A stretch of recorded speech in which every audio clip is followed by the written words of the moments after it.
నమస్తే. ఇన్నాళ్ళు నన్ను సపోర్ట్ చేస్తూ, ఎంకరేజ్ చేస్తూ మీ ప్రేమని నాకు అందిస్తున్న ప్రతి ఒక్కరికి కృతజ్ఞతలు. అలాగే ఈ వీడియో కూడా ఖచ్చితంగా మీకు ఉపయోగపడుతుంది. లైక్, షేర్ అండ్ సబ్స్క్రైబ్ చేసి మీ సపోర్ట్‌ని నాకు అందించండి. అలాగే ఈ వీడియో పట్ల మీకున్న అభిప్రాయాన్ని కామెంట్ సెక్షన్‌లో కామెంట్ చేసి తెలియజేయండి. ఇప్పుడు వీడియోని చూద్దాం. నమస్తే. Welcome to our channel. నేను పద్మిని. ప్రస్తుతం మనతో పాటు ప్రముఖ ఆధ్యాత్మికవేత్త, ఆస్ట్రాలజర్, న్యూమరాలజిస్ట్, వాస్తు స్పెషలిస్ట్ తనిష్క గారు మనతో పాటు ఉన్నారు. మాట్లాడదాం. తనిష్క గారు నమస్తే అండి. నమస్తే అమ్మా. ఆర్థిక పరమైనటువంటి ఇబ్బందులు మనం లాస్ట్ ఎపిసోడ్ కూడా మాట్లాడుకున్నాం. లాస్ట్ ఎపిసోడ్‌లో అవును. కూడా మాట్లాడుకున్నాము. కుజుడు యొక్క ఇంపాక్ట్ వల్ల ఈ ఆర్థిక పరమైనటువంటి ఇబ్బందులు ఇంకా ఎక్కువ అవుతున్నాయి తప్ప అవును. తగ్గట్లేదు అని. మరి ఫైనాన్షియల్ టిప్స్ ఏమైనా ఇస్తారా? అంటే ఫైనాన్స్ అనేది ఇబ్బంది పెట్టకూడదు. ఆర్థిక పరమైనటువంటి ఇబ్బందులు ఉండకుండా ఉండటానికి ఇంట్లో చేసుకునే చిన్న చిన్న స్మార్ట్ రెమెడీస్ ఏమైనా ఉన్నాయా చెప్తారా? ఓకే అమ్మా. ఇప్పుడు ఆర్థిక ఇబ్బందులు అనేటప్పుడు చాలా వరకు ఏమైతుందంటే ఎక్కువ 90% మనుషులు ఆర్థిక ఇబ్బందుల గురించే ఉంటారు. హ్మ్. ప్రతి ఒక్క ఇంట్లో చూడండి, ఒకటి వాళ్ళ లెవెల్‌లో ఆర్థిక ఇబ్బందులనేది ఏ ఉంటుంది. లెవెల్‌కి ఆ లెవెల్ ఉంటున్నాయి. ఉంటుంది. అవును. ఇప్పుడు ఒక 10,00,00,000 అప్పులు పెట్టుకున్నారంటే దానికి తగినట్టుగా వాళ్ళు వాడి ఏదో దగ్గర ఏ ఉంటుంది. 30,00,00,000, 40,00,00,000 ఉంటాయి. ఉంటది.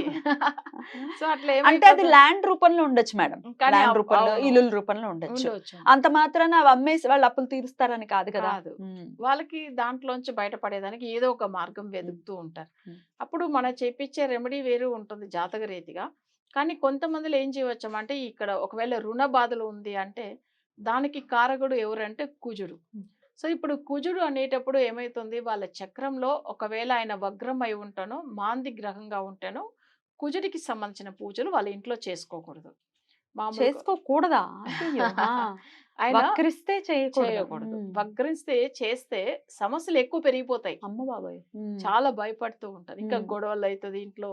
కుజుడు వగ్రమై ఉన్న జాతకంలో కుజుడికి సంబంధించిన పూజలు చేయనేకూడదు.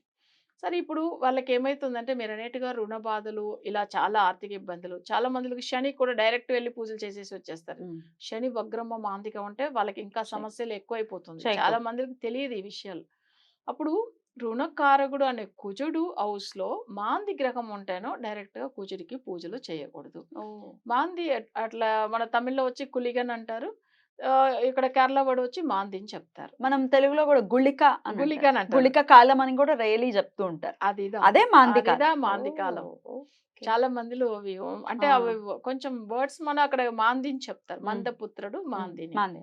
ఓకే. అయితే ఈయన మేషంలో మాంది గ్రహం ఉంటేనో, లేకపోతే వృశ్చికంలో ఉంటేనో రుణ బాధలు ఎక్కువుంటుంది. హ్మ్. ఇది చాలా జాతకాలు మనం చూసి ఉంటాము. లేకపోతే 6 స్థానంలో మాంది గ్రహం ఉంటే కూడా వాళ్ళకి రుణ బాధలు రుణ బాధ. ఉంటుంది. సరే వీళ్ళకి ఎట్లా చేసుకోవాలి? ఇన్ని సంవత్సరాలు బానే ఉన్నాము. కొన్ని సంవత్సరాల నుంచిదా మాకొక 5 సంవత్సరాల నుంచిదా రుణ బాధలు అవును. అలా ఎక్కువయింది. కూడా చెప్తూ ఉంటారు. చెప్తూ ఉంటారు. హ్మ్. అప్పుడు ఇంతవరకు మంచిగా బిజినెస్ చేసుకున్న వాళ్ళు, చాలా తెలివితేటలతో చేసుకున్న వాళ్ళు, ఇక్కడ ఎందుకు మరి ఇంత ఇబ్బందులయితుంది అంటే, వాళ్ళకి దశ చేంజ్ అయి ఉంటుంది. సో, అప్పుడు ఏమైతుందంటే, వాళ్ళకి దశ చేంజ్ అయినప్పుడు, వాళ్ళ జాతక రీతిగా సరైన రెమెడీ ఫాలో అవుతేనే వాళ్ళకి మంచిగా అయితది. హ్మ్. ఇప్పుడు చిన్న చిన్న టిప్స్ అంటే, ఇప్పుడు మనం ఇవ్వడం అయితే ఇస్తాం. హ్మ్. కానీ అది ఎవరికి ఫలితం ఉంటుంది. ఇప్పుడు 2, 3 రోజులనే వాళ్ళు పూజలు చేస్తున్నప్పుడు వాళ్ళకి పాజిటివ్‌గా ఉందంటే కంటిన్యూ చేయవచ్చు. హ్మ్. లేకపోతే ఆపేయమని ఏమైనా చెప్తాను. నెగెటివ్స్ కనిపిస్తున్నాయి, గొడవలవుతున్నాయి, ఆపేయాలి. ఆపేయాలి. హ్మ్. ఎందుకంటే వాళ్ళకి సెట్ అవ్వకుండా సెట్ ఉండొచ్చేమో. అది అవ్వట్లేదు. హ్మ్. నెగెటివ్ ఉండొచ్చు, వగ్రం ఉండొచ్చు, హ్మ్. లేదు మాందిగా ఉండొచ్చు. హ్మ్. ఇప్పుడు రుణ బాధలు ఉండేవాళ్ళు హ్మ్. కామన్‌గా వాళ్ళు ఒక చిన్న పూజ చేసుకోవచ్చు. ఎట్లానంటే మంగళవారం రోజు ఉదయం 6-7 వరకు కుజ హోర ఉంటుంది. అవును. ఆ కుజుడు వచ్చి రుణకారకుడు కాబట్టి వాళ్ళు చేయవలసినది ఏందంటే ఇంట్లో స్వామివారు సుబ్రహ్మణ్య స్వామి ఫోటో పెట్టేసుకోవచ్చు మురుగడిది. లేకపోతే వాళ్ళకి ఏదైనా శివుడి ఫోటోలో కూడా ఉంటుంది. వాళ్ళ ఫ్యామిలీగా ఉంటారు. శివ అవును. కుటుంబం అవును. అట్లనే ఉంటారు. అలాంటిది కూడా పెట్టేసుకోవచ్చు. సో, అలా పెట్టేసుకొని అక్కడ ఏం చేయాలంటే అసలు ఫస్టు గణపతికి పూజ చేసేసి ఆయనకు కూడా విభూది పెట్టేవాళ్ళ. సుబ్రహ్మణ్య స్వామి ఫోటో ఉంటే సుబ్రహ్మణ్య స్వామికి కూడా విగ్రహం ఉంటేనే విభూది పెట్టి బొట్టంతా పెట్టేసి ఒక చిన్నగా ఒక ప్లేట్ తీసుకొని దాంట్లో ఏందంటే ఒక దీపం తీసుకోవాలి. ఒక ప్రమిదతో తీసుకోవాలి. దాంట్లో 9, హ్మ్. 9 బత్తులు కలిపి దగ్గరగా కలిపి ఒక దీపంగా పెట్టాలి 9 వెలిగించాలి. ఒత్తులు కలిపి ఒక ఒక దీపంలాగా. హ్మ్. దీపంగా. హ్మ్. అయితే ఇది వచ్చేందంటే ఒక ప్రమిద తీసుకుంటాము. దానికి కూడా పసుపు, కుంకుమ అట్లా బొట్టంతా పెట్టేసి, ఒక చిన్న ప్లేట్‌లో కందులు కందులు ఎందుకంటే కుజుడికి సంబంధించినది ధాన్యం అది. అవును. సో అది అక్కడ పెట్టేసి దాని మీద ఏం చేయాలంటే ఈ 9 బత్తులు కలిపి అక్కడ దీపంగా వెలిగించేసి దానిపైన దాంట్లో కందుల పైన పెట్టచ్చా? కందుల పైన ఉమ్. పెట్టి స్వామి వారి ఫోటోని చూసినట్టుగా పెట్టాలి. ఉమ్. ఒకటి సుబ్రహ్మణ్య స్వామి ఫోటో ఉంటే పెట్టేసుకోవచ్చు, లేకపోతే శివ కుటుంబం ఉంటే అట్లా కూడా పెట్టేసుకోవచ్చు. ఓకే. సో అక్కడ కుజుడికి సంబంధించిన గాయత్రి మంత్రం ఉంటుంది, కుజ అష్టకం ఉంటుంది, ఓకే. లేకపోతే కుజుడిది కవచం ఉంటుంది. ఓకే. సో ఈ మూడిట్లో ఏదైనా వాళ్ళు వినవచ్చము, లేదు చదవచ్చు. చదువుతూ స్వామివారిని మనస్ఫూర్తిగా కోరుకోవాలి, మాకు ఈ రుణ విమోచనం ఇవ్వమని చెప్పేసి, రుణ బాధలోంచి బయటపడాలి మేము అట్లని. సో అది పూజ స్టార్ట్ చేసే రోజే వాళ్ళకి చాలా డిస్టర్బెన్స్ ఉంది అంటే ఆ పూజ వాళ్ళు చేయకూడదు. ఎందుకంటే వాళ్ళకి జాతకంలో వగ్రంగా ఉంటుంది, ఇబ్బంది పెట్టే పరిస్థితి. అట్లా ఉంటే ఆపేవాళ్ళ. లేకపోతే ఆపేసి పూజ చేసేటప్పుడు మాకు నిద్ర వచ్చేస్తుందండి, చాలా లేకపోతే ఏదైనా అసలు చేయబుద్ధి అయ్యట్లేదు అన్నప్పుడు అండి అది కూడా వాళ్ళకి ఏదైనా నెగటివ్ నెగిటివ్ ఉంటే ఆపేవాళ్ళు. అట్లా ఉన్నప్పుడు తప్పకుండా జాతకం కన్సల్ట్ చూపించుకోవాలి. చూపించుకోవాలి. ఆ, ఆ. ఇది ఎందుకు నేను అప్పుడప్పుడు చెప్తూ ఉంటానంటే, నార్మల్ గా కొంతమంది చిన్న రెమెడీలు ఫలితం ఉండదు, ఉమ్. బట్ ఇది నేను ఇవ్వాలా రెమెడీ వాళ్ళకనే ఒక విషయం వల్ల వాళ్ళ ఉద్దేశంతో. జనులకు అందరికి ఏదైనా ఇప్పుడు చాలా మందికి ఉపయోగపడాలి వీడియో. ఉపయోగపడాలి ఉమ్, కదా, ఉమ్. అందుకని చెప్తున్నా నేను. అయితే మనం ఒక విషయం ఇది ఫాలో అవుతున్న వాళ్ళకి అర్థమవుతుంది నేను చెప్పింది నిజమా కాదని. ఉమ్. ఎందుకంటే కొంతమంది పూజలు చేస్తున్నప్పుడు ఎంతో సమస్యలు, అసలు సమస్యలు ఇరుక్కున్నప్పుడు ఎక్కువైపోతుంది. చాలా కష్టపడిన వాళ్ళు చూస్తున్నాం.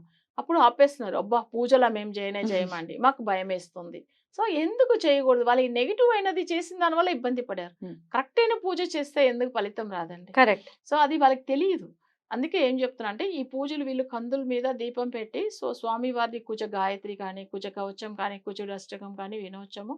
సో ఇవి వినుకుంటూ స్వామి వారికి ఏదైనా అంటే ఎర్ర కలర్లో ఉన్న పువ్వులతో అర్చన చేసేసి, దాని తర్వాత ప్రసాదం కందుతో చేసిన అంటే కందు పప్పుతో చేసిన ఏదైనా ఏదో ప్రసాదం, కొంచెం అన్నము లేకపోతే దాంట్లో కొంచెం కందిపప్పు వేసి అది ఉడకపెట్టి దాన్ని వచ్చి పులగంలాగా చేసేసి పెట్టేయచ్చు. పెట్టవచ్చు దేవుడికి. సో అది ప్రసాదంగా పెట్టి స్వామి వారికి ఆరతి ఇవ్వచ్చు, లేదు ఎండు ఖర్జూరం అయినా పెట్టవచ్చు. రైట్. ఇలా పెట్టి ఆరతి ఇవ్వాలి. ఎన్ని రోజులు చేయాలి మేడం ఈ పూజ? ఇది వచ్చి 9 మంగళ హోర అంటే 9 కుజ హోరాలు చేయవచ్చము, రైట్. లేకపోతే 9 రోజులు చేయవచ్చు. Continuous గా. మంగళవారం మొదలుపెట్టి, లేకపోతే షష్ఠి తిథి మొదలుపెట్టి 9 రోజులు చేసుకోవచ్చు. ఒకవేళ 9 వారాలు కానీ 9 రోజులు కానీ చేస్తున్నట్టయితే ప్రతి వారం కూడా కందిపప్పు మార్చాలా? ప్రతి రోజు కూడా కందిపప్పు మార్చాలా? కందులు మార్చాలా? కందులు మనం మ్మ్. పెట్టి దీపం పెడుతున్నాం కదా, మ్మ్. అదే కందులు 9 రోజులు కంటిన్యూ Continue. చేస్తే ఉండొచ్చు. మ్మ్. దీపం వరకు కొత్తగా మనం ఏంటంటే దాన్ని కొంచెం దీపం clean మాత్రమే చేసి- పెట్టుకోవాలి. అంటే దీపం తప్పకుండా పెట్టాలి, మ్మ్. క్లీన్ చేసేసి. కొంతమందికి ఏంటంటే నెయ్యి దీపమే పెట్టాలి అట్లా డౌట్ ఉంటుంది. మ్మ్. నెయ్యి దీపం అని కాదు, మామూలుగా నువ్వుల నూనెతో పెట్టే దీపం కూడా మంచిది. పెట్టుకోవచ్చు. సో అలా పెట్టేసుకొని చేసుకోవచ్చు. 9 వారాలు పెట్టేవాళ్ళు అలా కూడా కందులను అక్కడే దేవుడి దగ్గర పెట్టేయచ్చా? కందులు తీసి ఏం చేయాలంటే ఒక ప్లేట్ లో బాక్స్ లో మార్చుకొని కొత్తగా ఫ్రెష్ గా పెడుతున్నారు. 9 వారాలు అయితే రైట్. మళ్ళీ లాస్ట్ గా కందుల్ని ఏం చేయాలి? కందులు తీసుకెళ్లి దానం ఇవ్వాలి పంతులకి. మ్మ్. అది మనం 200 గ్రామ్ పెట్టుకోవచ్చు. మ్మ్. అట్లా రోజు పెట్టుకునే వాళ్ళు ఒకే రోజుసారి పెట్టుకున్నా కంటిన్యూ చేయవచ్చు. లేదు 9 వారాలు పెట్టుకునేటప్పుడు ఏమైతుందంటే అది ఎక్కువ అవుతుంది కదా, దాన్ని తీసుకెళ్లి తప్పకుండా గుడి దగ్గర ఉన్న పంతులకు దానం ఇవ్వచ్చు. మ్మ్. అట్లాని లేకపోతే అది ఏం చేయవచ్చు అంటే ఏదన్నా బాగా నానపెట్టి అక్కడ దగ్గర ఏదైనా ఆవులు ఉంటాయి కదా, మ్మ్. గోవులు, సో గోవుకి దానికి పెట్టేయచ్చు. పెట్టవచ్చు. రైట్. సో అట్లా కూడా చేయవచ్చు, తప్పలేదు. రైట్. కానీ అలా దానం చేస్తే చేయాలి. దానం అనేది ఖచ్చితంగా చేయాలి. అవును. రైట్. సో ఇది చేసుకుని డెఫినెట్ గా ఈ ఆర్థిక పరమైనటువంటి ఇబ్బందుల నుంచి బయటపడాలి. ఒకవేళ మళ్ళీ చెప్తున్నారు, ఒకవేళ ఇవి చేస్తున్నప్పుడు ఇంకా గొడవలు ఎక్కువైపోయినా, నిద్ర వచ్చేస్తూ చేయలేకపోయినా, ఏదైనా నెగటివ్ కనిపిస్తోంది అనుకుంటే గనక ఆపేసి ఒకసారి ఖచ్చితంగా జాతక పరిశీలన అనేది చేయించుకోండి. కుజుడు ఎలా ఉన్నాడని తెలుసుకుని పర్టికులర్ గా మీ జాతకానికి ఎలా సూట్ అవుతుందో ఆ రెమెడీని చేసుకుని ఈ ఆర్థిక పరమైనటువంటి ఇబ్బందుల నుంచి బయటపడండి. రైట్ మేడం, చాలా బ్యూటిఫుల్ గా ఎక్స్ప్లెయిన్ చేశారు. కృతజ్ఞతలు మేడం. నమస్తే. నమస్తే.